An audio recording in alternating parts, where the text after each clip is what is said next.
Hi, welcome to Tea and Mystics. Today I will be sharing a short review of the book Queens of the Wild, Pagan Goddesses in Christian Europe, an Investigation, which has a very lovely cover, while I am sipping on some Monk's Blend tea from Citizen Tea. Queens of the Wild is a book that is investigating 4 different goddess-like figures that existed in Europe after it was Christianized.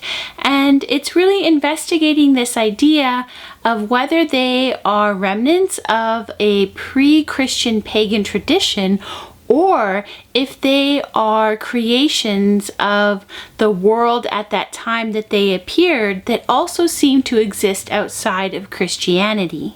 I knew this book was going to be a really good look at this notion when I read the introduction and the author mentions how he had a bit of a quibble with the publisher over the title and finding just the right title because the publishers wanted something that was a little more sensational, whereas he really wanted to downplay any sensationalized aspect of looking at this topic. And I thought that was interesting, and I knew that it would be really a thorough investigation into some of these topics and these figures that existed in Christianized Europe. Some of the figures you'll know probably.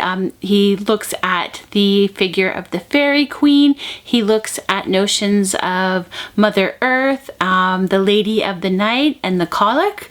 And I just really enjoyed how much research went into each of the figures and really tracing where they may have began. Some of the figures were much more related to literature and literary figures, while others would then be more for the common folk, and how different regions within what we know of as the United Kingdom now, how the different regions may have interpreted these figures differently and the relationship to them would differ. The author, Ronald Hutton, is a professor of history at Bristol University, and one of his specialties is looking at the history of paganism and magic, so it's something he's very much aware of in one of his fields of interest and study, and he really shows off his scholarship here. One of the things I really appreciated about the book is that it does debunk some of the common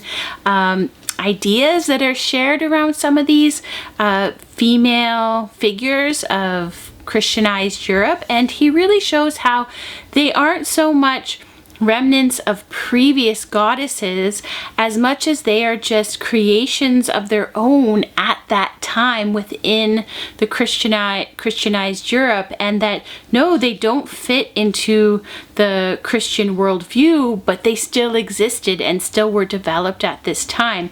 While this book is really looking at the history, so it's looking at main sources, anthropological sources, and literary sources, I think that what's interesting sometimes when you read these books is that you get that grounding in the history, but you're also aware of, if you're a person who has a spiritual practice and believes in there being a spiritual reality, that sometimes what's happening is there's a spiritual truth that is coming through the figures that are developed around the world at different times, and that these figures are an example of that. I really appreciated this book and would recommend it to anyone who doesn't like a oversimplified look at some of these figures. So I highly recommend Queens of the Wild by Ronald Hutton. Today I am sipping on some lovely Monk's Blend tea. This is one of my favorite types of tea, and today is a cloudy day. It looks like there might be a storm coming, so I thought, why not sort of get cozy with some monk's tea while sharing information about this wonderful book. Thanks so much for tuning in to Tea and Mystics. Cheers!